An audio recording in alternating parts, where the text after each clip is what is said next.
Bismillahirrahmanirrahim. Assalamualaikum warahmatullahi wabarakatuh. Waalaikumsalam warahmatullahi wabarakatuh. Salam dan bahagia untuk kita semuanya.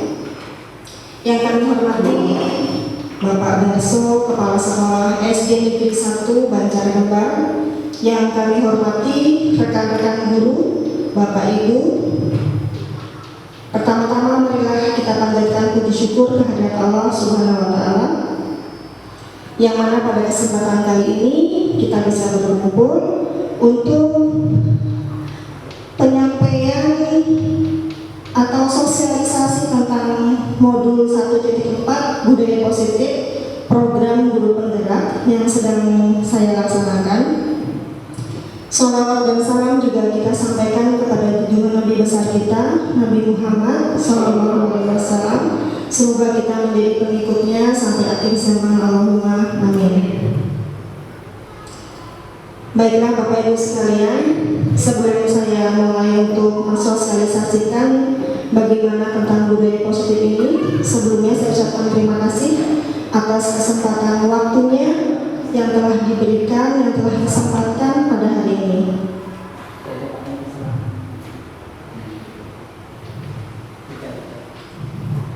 Mungkin tidak perlu panjang lebar untuk memperkenalkan diri karena sudah kenal ya. Kenalan dulu. Oh, kenalan dulu. Baik, nama saya Eka Yuliarti, mengajar di SD Negeri 1 Banjarnegara, Kabupaten Banyumas, Jawa Tengah.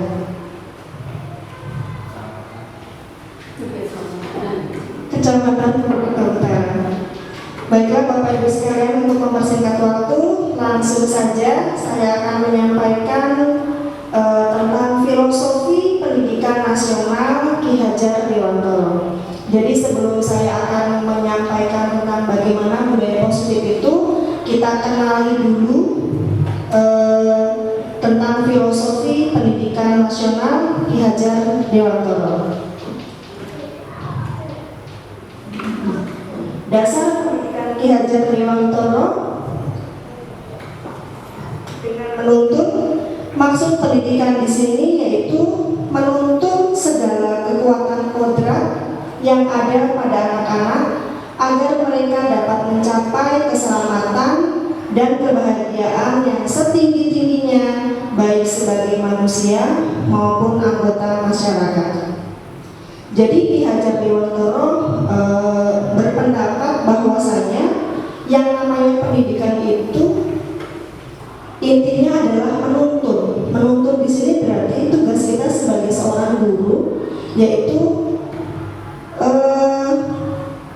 menunjukkan, mengarahkan anak-anak didik kita untuk menjadi manusia yang bahagia, yang selamat, sampai mereka mencapai kebahagiaan yang setinggi-tingginya dan bisa bermanfaat baik untuk dirinya sendiri maupun masyarakat luas. Dan pendidikan di sini juga maksudnya yaitu menuntut tumbuh atau hidupnya kekuatan kodrat yang ada pada anak-anak. Jadi pada dasarnya anak itu memiliki kodratnya masing-masing, memiliki bakat, memiliki kemampuannya masing-masing. Jadi tugas kita hanya mengarahkan saja, mau ke arah mana anak ini perkembangannya dan pertumbuhannya. Selamat dan bahagia sebagai manusia dan anggota masyarakat. Di sini tugas kita juga seperti yang dipaparkan, yaitu Ingarso Sungkulodo Ing Madyo Mangunkarso Tuturi Handayani. Ingarso Sungkulodo di sini artinya bahwa kita sebagai pendidik itu berada di depan, dapat memberi contoh kepada anak didik kita bagaimana seharusnya sebagai seorang pendidik. Jadi di sini kita tidak maksudnya tidak bergerak secara asal-asalan karena posisi kita itu di depan, sehingga kita menjadi contoh bagi anak-anak. Selain itu juga kita sebagai contoh buat teman-teman. Ing Madyo Mangunkarso, Ing Madyo Mangunkarso Suharto di sini, yaitu di tengah memberi semangat. Jadi tugas kita sebagai pendidik bahwasanya kita harus selalu memberi semangat kepada anak-anak didik kita yang mereka terkadang merasa rendah diri, merasa tidak percaya diri, merasa hidup dengan apa adanya seperti itu. Jadi tidak mau berkembang atau tidak mau mengeluarkan ide-idenya. Nah, tugas kita di sini adalah memberi semangat agar mereka mengeluarkan ide-idenya, agar mereka dapat memunculkan apa yang mereka miliki. Dan yang ketiga, Tumpuri Handayani, dan kita di belakang memberi dorongan. Setelah anak-anak menemukan apa yang sudah mereka miliki, mereka bisa mengembangkannya. Tugas kita adalah mendorong mereka agar bisa lebih baik lagi, agar tujuannya dapat tercapai, yaitu dapat selamat dan bahagia sebagai manusia dan anggota masyarakat. Tadi dasar pendidikan Ki Hajar Dewantara sebagai penuntun. Yang kedua, dasar pendidikan Ki Hajar Dewantara yaitu berdasarkan kodrat anak yang merdeka. Maksudnya apa? Di sini bahwa manusia merdeka adalah manusia yang hidupnya lahir atau batin tidak tergantung kepada orang lain, akan tetapi bersandar atas kekuatan. Jadi maksudnya di sini adalah bahwasanya anak-anak kita ini kita coba untuk arahkan agar mereka bisa percaya diri dengan kemampuan yang mereka miliki. Mereka tidak tergantung kepada orang lain dan mereka yakin apa yang mereka miliki bisa mereka kembangkan, apa yang mereka miliki bisa disalurkan sehingga bakat-bakat yang mereka miliki dapat tersampaikan. Maksud pengajaran dan pendidikan yang berguna untuk kehidupan bersama ialah memerdekakan manusia sebagai bagian dari pemersatu atau rakyat. Yaitu kita sebagai pendidik itu tidak otoriter dalam arti kamu harus seperti ini, kamu harus seperti ini, kamu harus tidak seperti itu. Tapi mereka diberi kebebasan untuk memilih apa yang mereka miliki dan mereka ingin mereka kembangkan seperti itu. Nah, di sini selanjutnya dasar pendidikan Ki Hajar Dewantara sebagai kodrat anak, tentang kodrat anak yaitu bermain.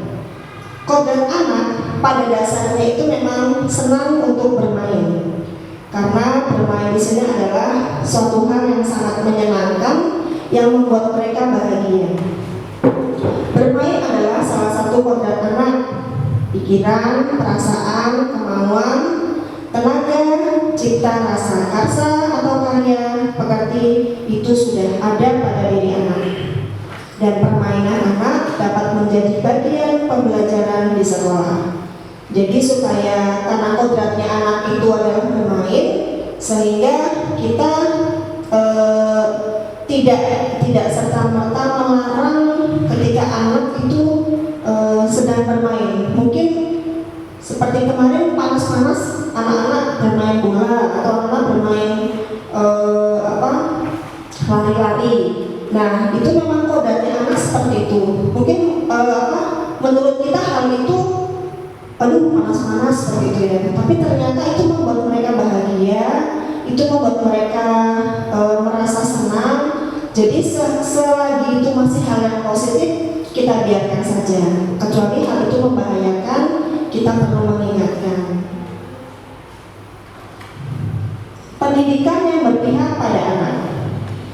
Bebas dari segala ikatan dengan suci hati mendekati sang anak. Bukan untuk meminta sesuatu hak, melainkan untuk berhamba pada sang anak. Ini adalah kutipan dari Ki Hajar Dewantara 1922.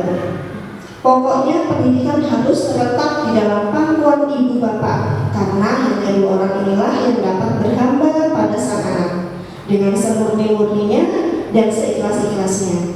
Sebab cinta kasihnya kepada anak-anaknya boleh dibilang cinta kasih tak terbatas.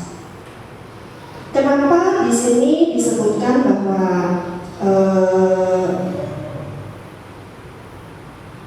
bebas dari segala ikatan dengan suci hati mendekati sang anak, bukan untuk meminta sesuatu hal, melainkan untuk berhamba pada sang anak. Di sini kita membebaskan anak bukan berarti membiarkan apa saja mereka yang lakukan. Mereka melakukan apa saja dibiarkan, tidak seperti itu. Melainkan kita lihat kodrat, kembali ke yang pertama tadi, kita lihat kodratnya anak itu seperti apa. Mereka biarkan memilih, mereka biarkan berekspresi dengan gaya-gaya mereka. Nah, tugas kita hanya mengarahkan, ini yang baik, ini yang salah. Sekiranya hal yang mereka lakukan baik, kita pupuk. Dengan cara apa? Dengan cara cinta kasih.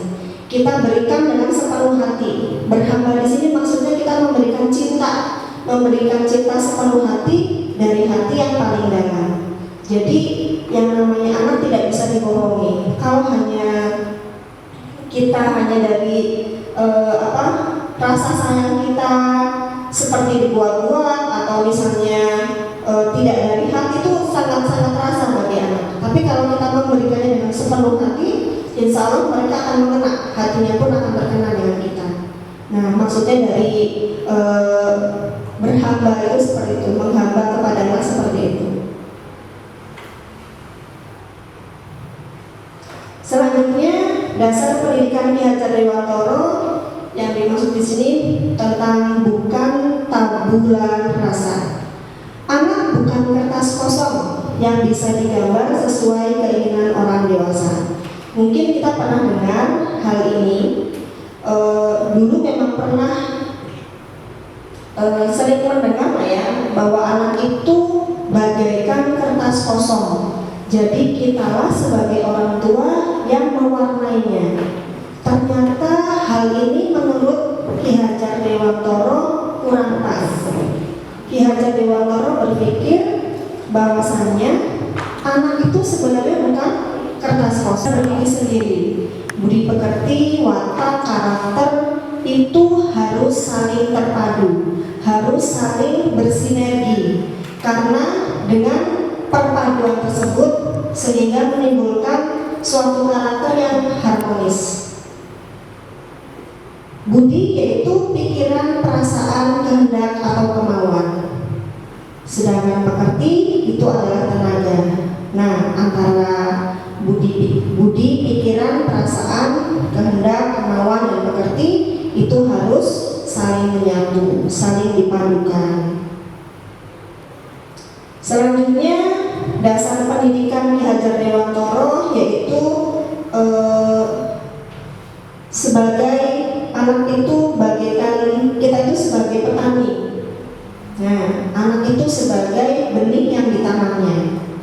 Seorang petani dalam hakikatnya sama kewajibannya dengan seorang pendidik yang menanam jagung misalnya, hanya dapat menuntun tumbuhnya jagung. Ia dapat memperbaiki kondisi tanah, memelihara tanaman jagung, memberi pupuk dan air, membasmi ulat-ulat atau jamur yang mengganggu hidup tanaman padi dan lain sebagainya.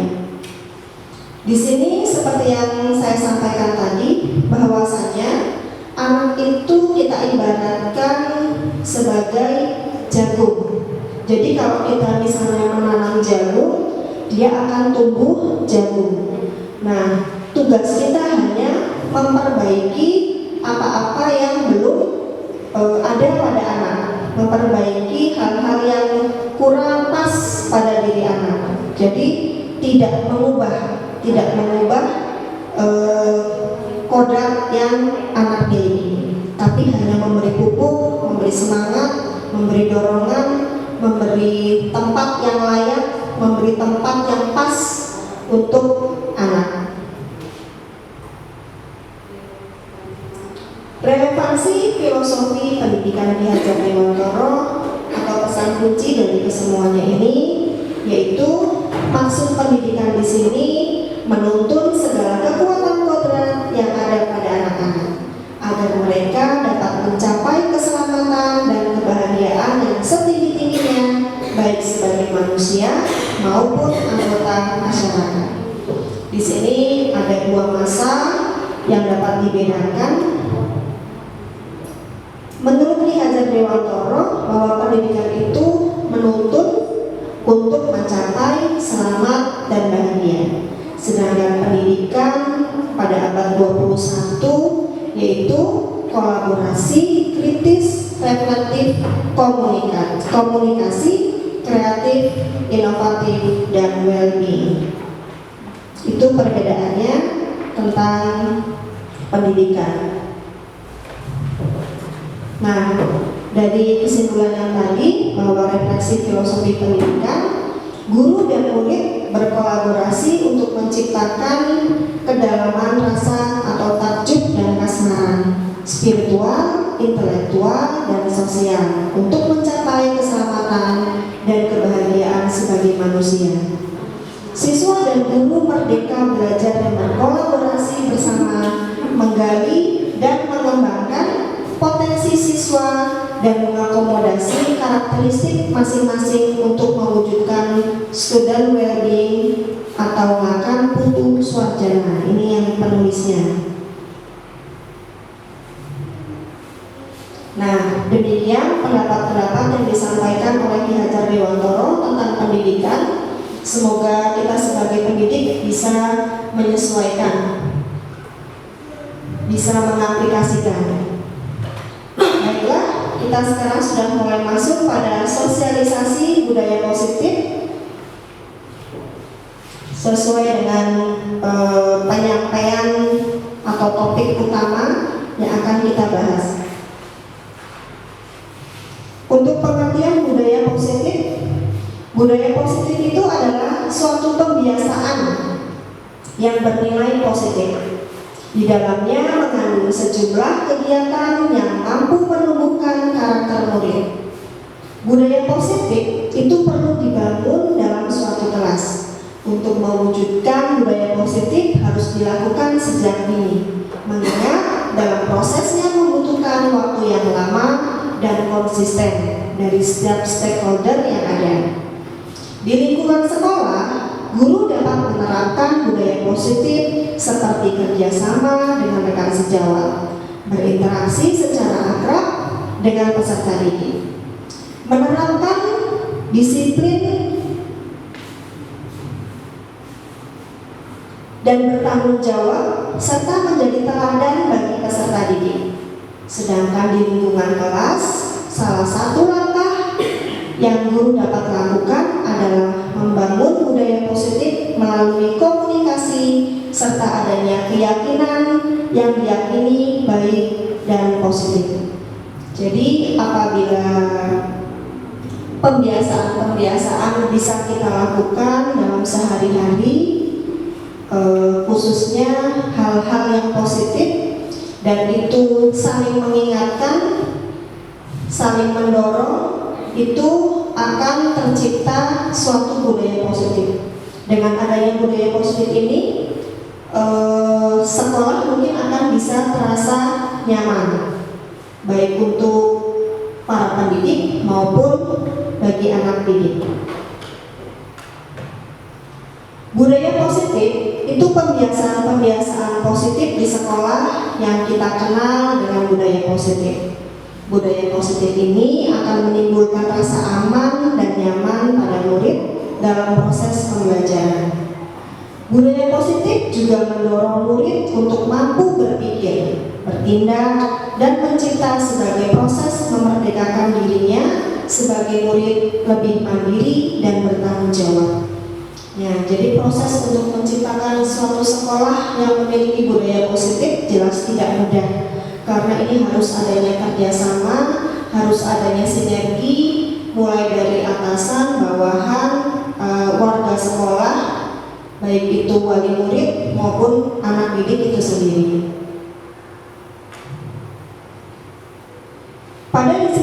Pada budaya positif, di sini terdapat topik dalam eksplorasi konsep yang akan dibahas di sini tentang disiplin positif dan nilai-nilai kebajikan universal, tentang teori motivasi, hukuman dan penghargaan, restitusi.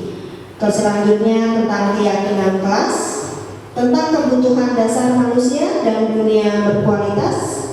Yang selanjutnya tentang restitusi 5 posisi kontrol, dan yang terakhir restitusi segitiga restitusi. Masuk pada tahap yang pertama, yaitu disiplin positif dan nilai-nilai kebajikan universal. Disiplin positif itu merupakan pendekatan pendidikan anak untuk melakukan kontrol diri dan pembentukan kepercayaan diri. Nah, ini bisa kita mulai dari hal-hal yang terkecil, hal-hal yang kecil. Jadi kita sudah bisa menerapkan ke anak-anak sebelum masuk kelas mereka harus bagaimana, setelah masuk kelas mereka harus bagaimana, apabila izin mereka harus seperti apa. Mungkin hal-hal kecil itu bisa dilakukan secara terus-menerus, dan apabila mereka tidak melakukan, kita harus tidak capek untuk mengingatkan, karena hal seperti ini harus dilakukan secara terus-menerus. Kalau kita sudah putus asa, misalnya angin lah buat saya, mungkin kalau seperti itu untuk menciptakan budaya positif tidak akan terwujud. Karena bagaimana kita akan menciptakan anak-anak yang penuh dengan semangat kalau kitanya sendiri patah semangat. Perubahan paradigma teori kontrol. Di sini bercerita tentang ilusi guru mengontrol murid, ilusi bahwa kritik dan membuat orang merasa bersalah dapat menguatkan karakter. Yang ketiga, ilusi bahwa semua penguatan positif efektif dan bermanfaat. Ilusi bahwa orang dewasa memiliki hak untuk memaksa. Nah, ini yang terkadang kita salah kaprah ya. Terkadang kita merasa kita itu sebagai orang dewasa, kita sudah tahu segala-galanya, seakan-akan seperti itu, sehingga kita terkadang mengatur anak harus begini, harus begini, harus begini. Padahal menurut teori ini kita itu hanya sebagai pengawas, hanya sebagai pengontrol. Mengontrol dalam arti kira-kira ada anak yang membutuhkan sesuatu yang khusus, ya kita harus bisa kita harus bisa mengontrolnya. Jadi kita tidak hanya mereka harus menurut saja apa dengan kemauan kita, tidak, tapi kita juga harus mengerti apa keinginan mereka.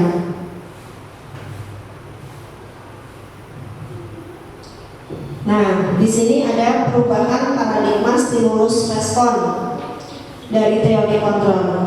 Sebenarnya siapa sesungguhnya yang memiliki kontrol? Di sini ada stimulus respon, ada juga teori kontrol. Kalau kita bandingkan dalam stimulus respon itu kita mencoba mengubah orang agar berpandangan sama dengan kita. Nah, kita mencoba mengubah orang agar berpandangan sama dengan kita. Tapi menurut teori kontrol, kita berusaha memahami pandangan orang lain tentang dunia. Nah, di sini mungkin mengajarkan kita agar tidak egois. Dalam arti tidak orang saja yang harus mengerti kita, tapi kita juga harus mengerti orang lain. Selanjutnya yaitu pemaksaan ada pada saat bujukan gagal. Sedangkan untuk teori kontrolnya, kolaborasi dan konsensus menciptakan pilihan-pilihan baru. Jadi di sini setiap manusia itu kan punya harapan, punya keinginan berbeda-beda, tidak bisa sama. Jadi kita tidak bisa memaksa orang lain harus sama dengan kita. Kita lanjutkan tentang apakah makna disiplin. Disiplin itu berasal dari bahasa Latin disciplina yang artinya belajar. Makna asal dari kata ini berkonotasi dengan disiplin diri dari murid-murid Socrates dan Plato. Disiplin diri membuat orang menggali potensinya menuju sebuah tujuan apa yang dia hargai. dalam budaya kita, makna kata disiplin telah berubah menjadi sesuatu yang dilakukan seseorang pada orang lain untuk mendapatkan kepatuhan. Kecenderungan umum yaitu menghubungkan kata disiplin dengan ketidaknyamanan, bukan dengan apa yang kita hargai atau pencapaian suatu tujuan mulia. Jadi maksudnya di sini yaitu bahwasanya yang namanya disiplin memang harus sebaiknya timbul dari diri, Kalau misalnya karena peraturan, karena aturan, disiplin karena aturan, itu pasti akan membuat ketidaknyamanan dari orang itu sendiri. Jadi memang untuk menciptakan disiplin harus adanya kesepakatan, dan kesepakatan itu harus kita laksanakan dengan sadar diri.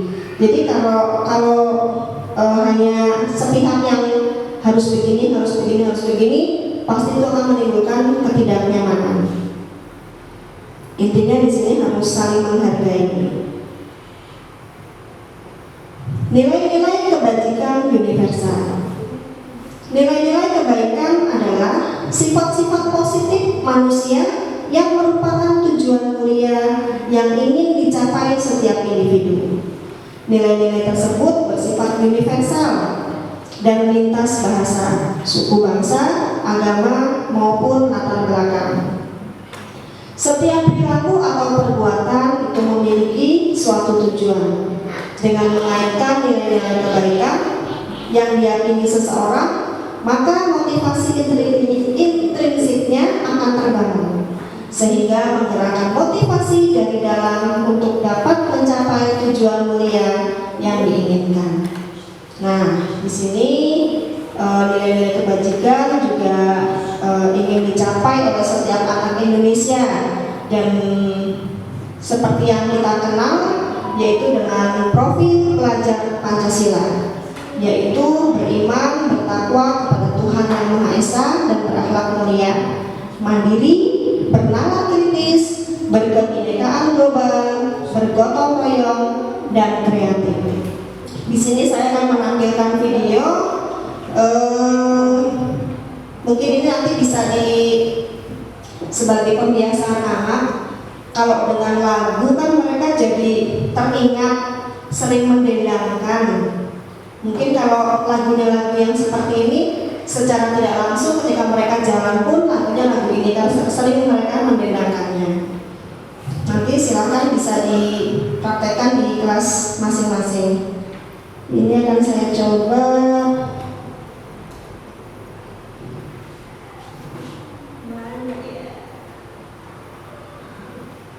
Coba Mas Wenda tolong. Ini tampilannya kok beda.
Sekelumit atau sedikit contoh untuk mereka membiasakan dengan menyanyikan lagu ini, sehingga tertanam sebenarnya profil pelajaran Pancasila itu apa dan isinya apa saja, dan kita harus bagaimana.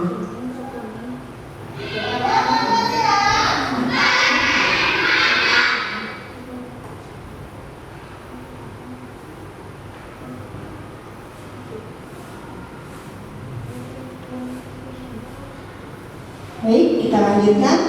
Sekarang masuk pada pembelajaran 2.2, yaitu tentang teori motivasi, hukuman, dan penghargaan restitusi.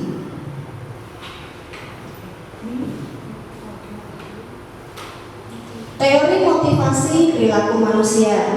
Di sini ada beberapa contoh.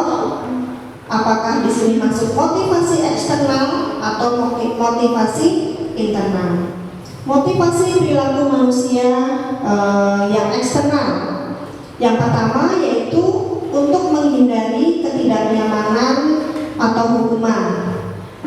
Apa yang akan terjadi apabila saya tidak melakukannya? Jadi di sini ada dorongan dari luar,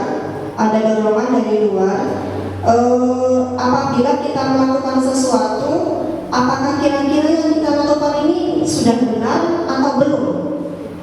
Apa yang kita lakukan ini apakah akan membuat orang lain merasa nyaman atau tidak? Nah, ini berarti timbul dari luar.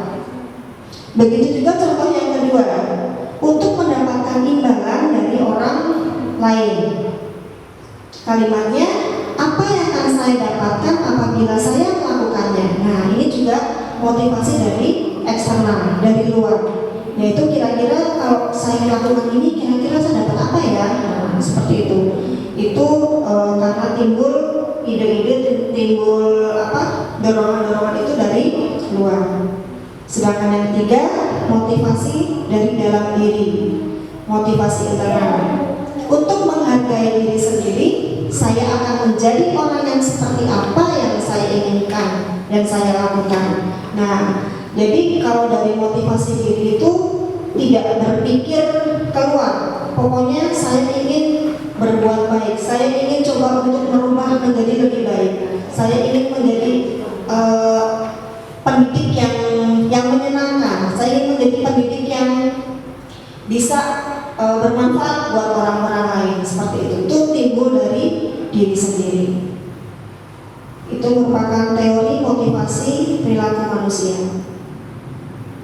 Di sini juga seperti yang disampaikan oleh Ki Hajar Dewantara, bahwa merdeka itu tidak hanya lepas dari perintah, akan tetapi juga cakap membuat memerintah diri sendiri.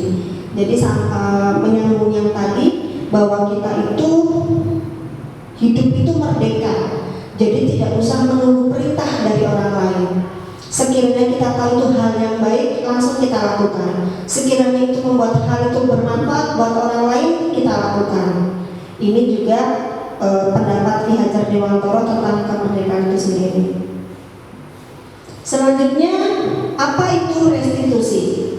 Restitusi adalah proses menciptakan kondisi bagi murid untuk memperbaiki kesalahan mereka sehingga mereka bisa kembali pada kelompok mereka dengan karakter yang lebih kuat. Restitusi juga merupakan proses kolaboratif yang mengajarkan murid untuk mencari solusi untuk masalah mereka dan membantu murid berpikir tentang orang seperti apa yang mereka inginkan dan bagaimana mereka harus memperlakukan orang lain. Jadi maksud dari restitusi ini adalah bahwasannya apabila ada murid atau anak didik yang melakukan kesalahan, kita tidak serta-merta langsung menyalahkan, kemudian meminta untuk mereka memperbaikinya. Tidak seperti itu. Maksudnya restitusi di sini adalah ketika anak didik kita memiliki kesalahan, kita itu menanyakan terlebih dahulu kira-kira kesalahan apa yang anak didik kita itu lakukan. Kita tanyakan kepada anak didik agar mereka mau introspeksi. Kira-kira aku salah apa ya? Dan harusnya aku bagaimana ya? Nah, itu tugas kita sebagai pendidik menanyakan kepada murid. Jadi jangan langsung kamu sih begini, kamu sih begitu, harusnya kamu begini. Jadi tidak seperti itu. Bukan kita yang mendikte, tapi biarkan mereka introspeksi diri. Biarkan mereka berpikir dulu apa kesalahan mereka. Dan kita tanyakan juga bagaimana cara mereka memperbaikinya. Ada 9 ciri-ciri restitusi. Yang pertama, bukan untuk menebus kesalahan, namun untuk belajar dari kesalahan. Jadi kalau kita meminta mereka untuk berpikir kesalahan apa, itu membuat mereka jadi jera dan belajar untuk tidak mengulanginya lagi dari kesalahan tersebut. Kemudian yang kedua, memperbaiki hubungan. Yang ketiga, tawaran. Memang tawaran, bukan paksaan. Nah, yang tadi saya sampaikan, kamu jangan begini, jangan begini, nah, itu tidak boleh. Memang kita paling menawarkan. Kalau menurut Bu Guru, perbuatan kamu seperti ini perlu diperbaiki tidak? Nah, itu pertanyaan. Jadi menawarkan kepada dia.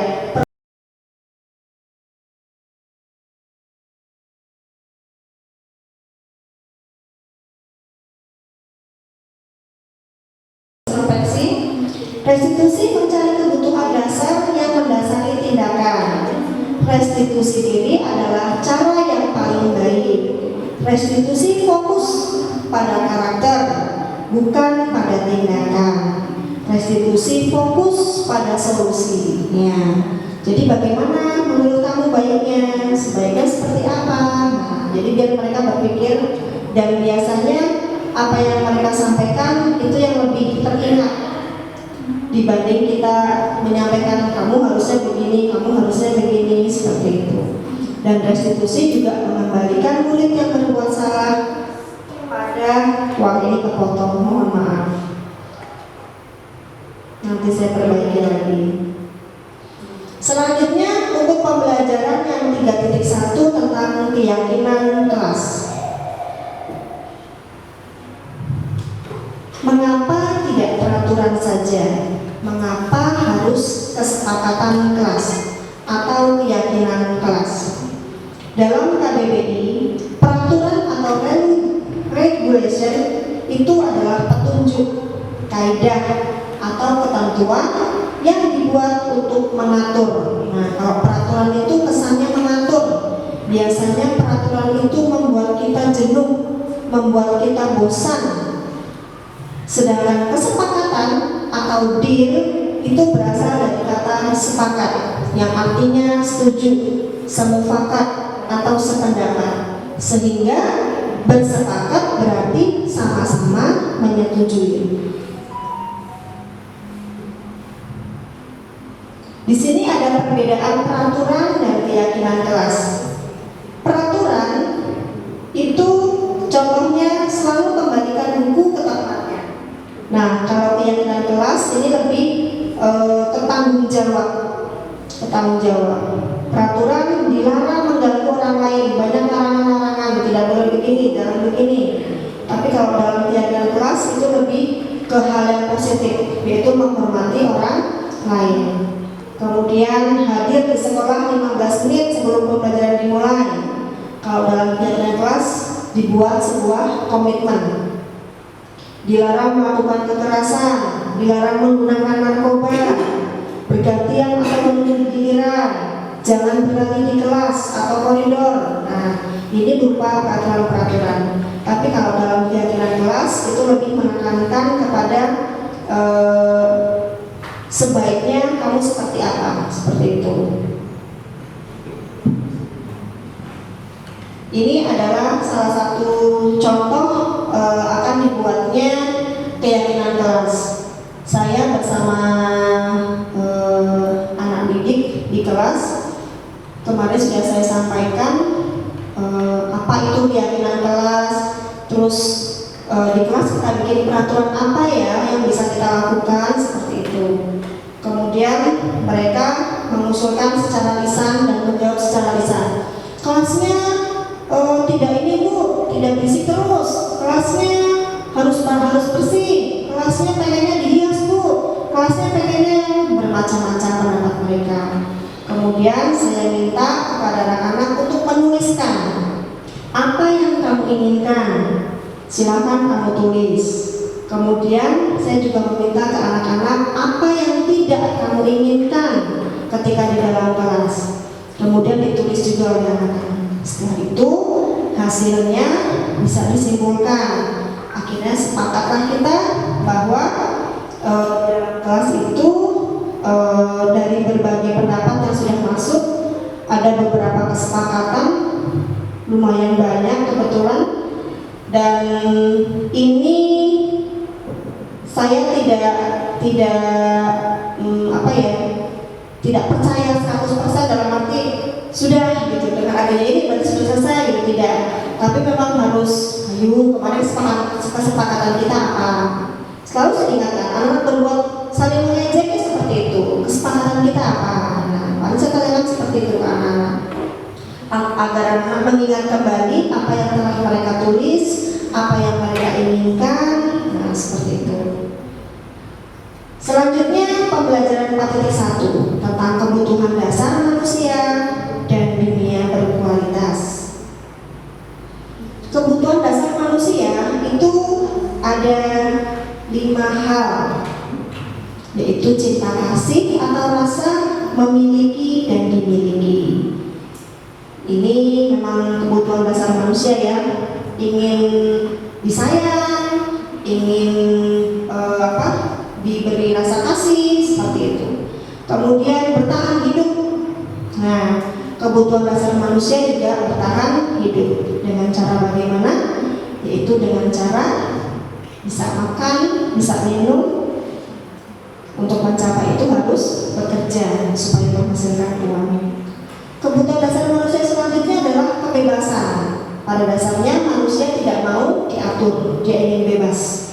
Dia ingin seperti yang mereka inginkan. Kemudian kebutuhan dasar manusia selanjutnya itu kesenangan. Manusia pada dasarnya ingin selalu senang. Dan yang terakhir kebutuhan dasar manusia yaitu penguasaan, yaitu ingin mengatur, ingin menguasai. Nah, tinggal itu bisa diluruskan, bisa diarahkan ke arah yang baik dan benar.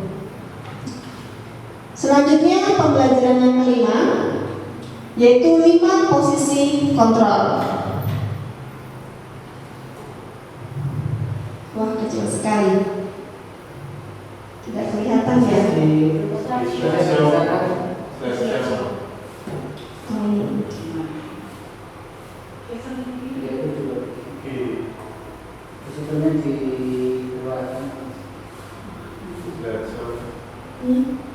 Sebelah kaki, geser sebelah kaki sini. Mana ya? Kanan. Yang gambar, yang gambar gede itu.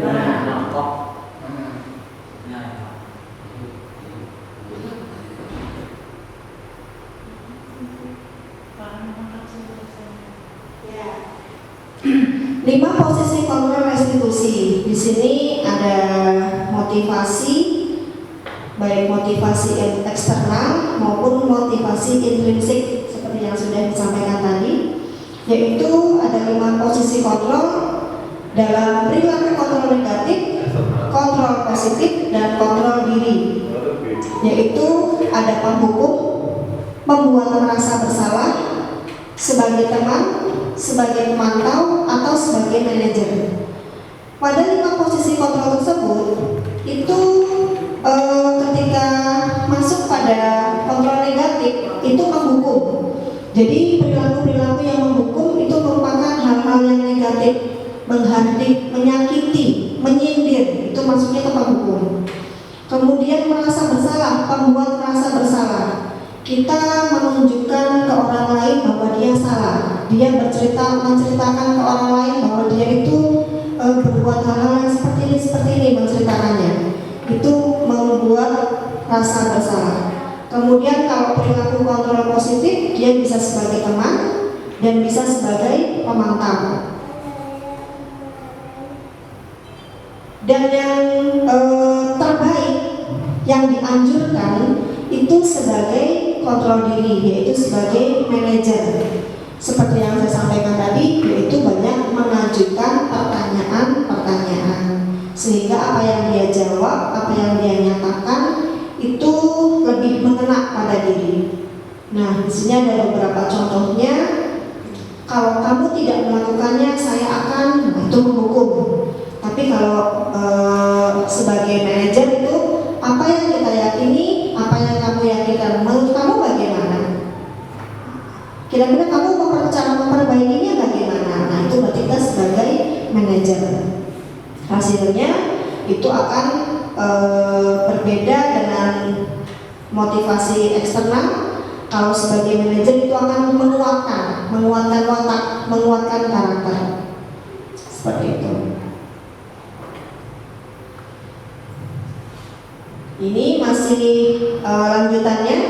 Dampaknya apa sih kalau kita sebagai manajer? Kalau sebagai manajer yaitu murid atau anak didik akan mengevaluasi diri, bagaimana menjadi diri yang lebih baik. Nah, kalau sebagai teman kan menjadi tergantung. Kalau sebagai pemantau itu hanya menitik beratkan pada diri sendiri, tidak ngefek seperti itu. Dan kaitannya dengan dunia berkualitas, kalau kita sebagai manajer, yaitu murid meletakkan dirinya sebagai individu yang positif. Ternyata aku tidak selalu salah, aku bisa memperbaikinya, aku bisa menjadi lebih baik. Itu kalau kita sebagai manajer. Yang selanjutnya, yang terakhir, yaitu pembelajaran ke-6, segitiga restitusi.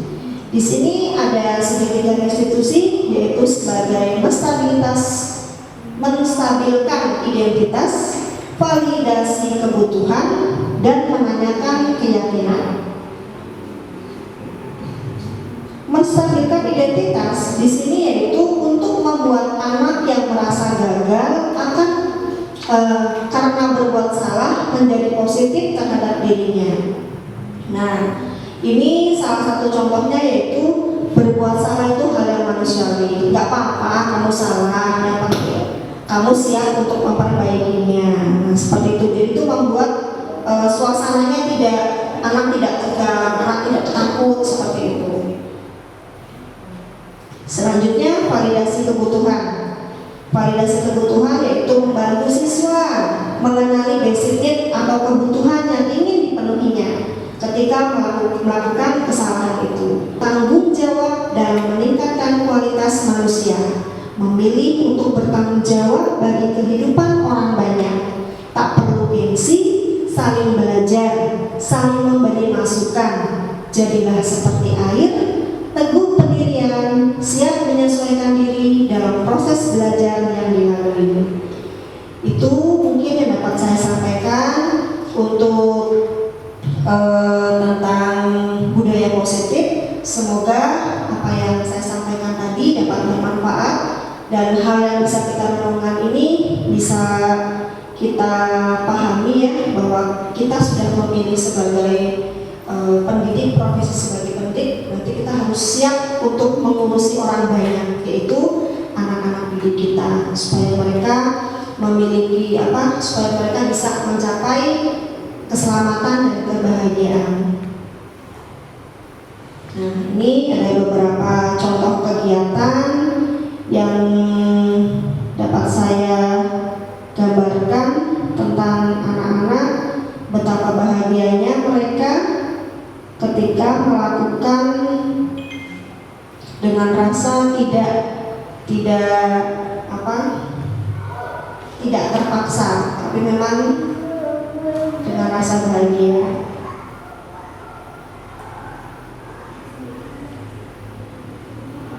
Oke, baik, itu saja yang dapat saya sampaikan. Kurang lebihnya saya mohon maaf, mohon masukannya. Wabillahi taufiq wal hidayah. Wassalamualaikum warahmatullahi wabarakatuh.